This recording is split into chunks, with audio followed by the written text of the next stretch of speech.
Imagine spending years building a life in a country, providing for your loved one, paying your taxes, doing everything that is required of you, then only to be told suddenly one day that your legal status is being revoked. That would be a major blow to your stability, your family life, and everything in general. That is the situation now facing over 520,000 Haitians as their temporary protected status TPS has been revoked and will no longer be renewed. What is the future going to be like for these individuals? What are the implications and what are the options that they have available for them? Today we're going to be looking at the TPS program, its legitimacy, its relevance, and what it is that is going to be happening to Haitians as they move forward in terms of their options. So stay tuned.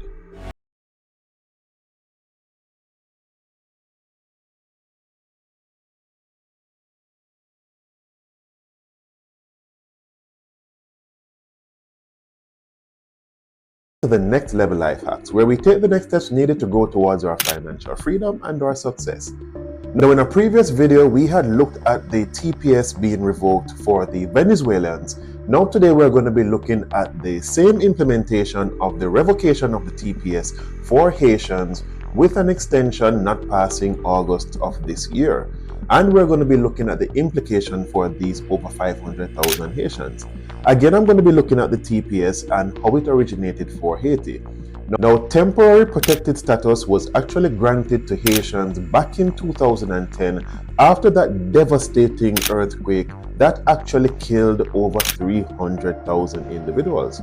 Now, based on the urgency and the crisis that existed in the country, the United States, based on humanitarian measures, granted them the TPS within the United States. However, based on the worsening conditions in Haiti over the last few decades, it has created the need for this status to keep on being extended over several years. So what has happened now is that if you measure from 2010 to now 2025, you will realize that for 15 years, some persons would have existed and resettled into the United States. Now, naturally, if someone has resettled for 15 years within a country, they would have had a family, they would have had a job, and of course, their complete lifestyle has changed, and they would have now built an entirely new life in a new country. Now, for these individuals to be totally uprooted and to be sent back to a home country that they have not lived in for up to 15 years, you do realize the dilemma that exists. But not only that, let's look at what has been happening and what is currently happening in Haiti, which makes the situation even much more dire. Now to the chaos happening in Haiti. Gangs launching a violent assault on the presidential palace overnight. The Caribbean nation's capital city, Port-au-Prince, paralyzed by gang violence, leaving Americans stranded, desperate to flee. And we want to warn you, some of these images are disturbing. Now, unless you have been living under a rock, everyone should be aware, just by watching the news reports each day, that the situation in Haiti has drastically declined, especially over the last few years. 5,600 persons were killed in 2024 alone. The president actually had to abscond or flee the position in 2024 in fear of his life. Not to mention the fact that the previous president was assassinated. Now, is this a place where you should be sending individuals back to? Let's bring it even more recently. Back in December of 2024, 200 individuals were killed in a mass execution. Not to mention the fact that gangs have totally overrun the country and there is a state of lawlessness where even law enforcement, they are now either corrupted or the good ones are afraid to tackle the crime that exists within the country. Now, is this a country that we should be pushing to send persons back to? But on the other hand, we have to look at it realistically, because if it is that we had granted someone temporary protected status, and this is now a status that has been kept on renewed for several years, running into decades from some countries, then in reality we have to look at it that either one, was it a correct measure to implement in the first place, or is it that there should have been some process or pathway to make these individuals a permanent part of the United States, granting them permanent residency instead of having them being kept on renewed in terms of their TPS. Because if you're going to look at it realistically as well, a lot of the situations that result in someone being granted TPS, that situation in their home country will not change overnight. If there is a significant natural disaster that totally devastates the country, that will take several years to come back to its original state, if any at all.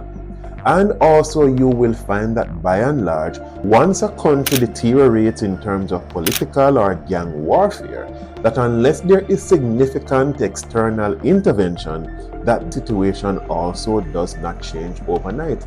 So is it realistic to be granting TPS to these individuals coming from these countries?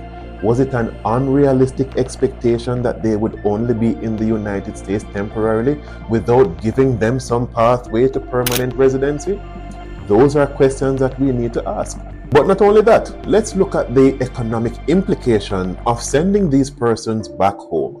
You are looking at over 520,000 individuals who have been actively employed and paying their taxes to the government. What's the economic implication of no longer having these taxes being filed? And that is going to be a significant reduction in terms of revenue coming into the government. Another thing, let's look at the sectors that this over 500,000 persons were employed in. Now, these industries include healthcare, hospitality, and construction. You will see that these industries, by and large, that even with these over 500,000 persons employed in these industries, that they are facing shortages in terms of labor force. Now, when you remove that 520,000 individuals from this workforce, what is going to happen, especially for elderly that need the health care, or for the construction business that needs these types of workers? What is going to happen? Have we really looked at this? Has the Doge really looked at this as really a measure for efficiency? Because based on my knowledge of efficiency, if you have less workers in an industry in an already shortened labor force, then that does not improve efficiency, it actually worsens efficiency. Now, what happens next for these Haitians? Well, there are several options on the table. One is that they can seek other options to gain their legal status. They could be in legitimate relationships and get married to green card holders or US citizens, or they could try to file for asylum. However, as we mentioned before, these asylum applications and approvals have drastically slowed down, so that might not even be a viable option as well. Another option is to fight the decision in court, because I'm sure that there are several immigration advocates that will be filing lawsuits that might delay the process, but that is yet to be seen. Your next option as well is to very well prepare for deportation, putting all your finances together, arranging certain things so that if it is that the worst case scenario should happen, you are prepared and not left having to scramble and not have your business arranged or in place. But as I mentioned before, is TPS really temporary? Should it have been implemented in the first place?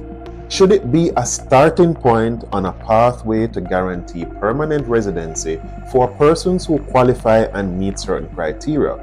As a matter of fact, place in the comment section below what are your views on the TPS and what it is that you think the process should be once someone is granted TPS in the original state.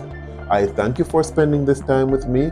Please share this content with anyone else that you think might benefit from this information, as well as subscribe to the channel so that you can be kept up to date with other immigration or financial matters. Thank you for spending this time with me, and see you in the next video.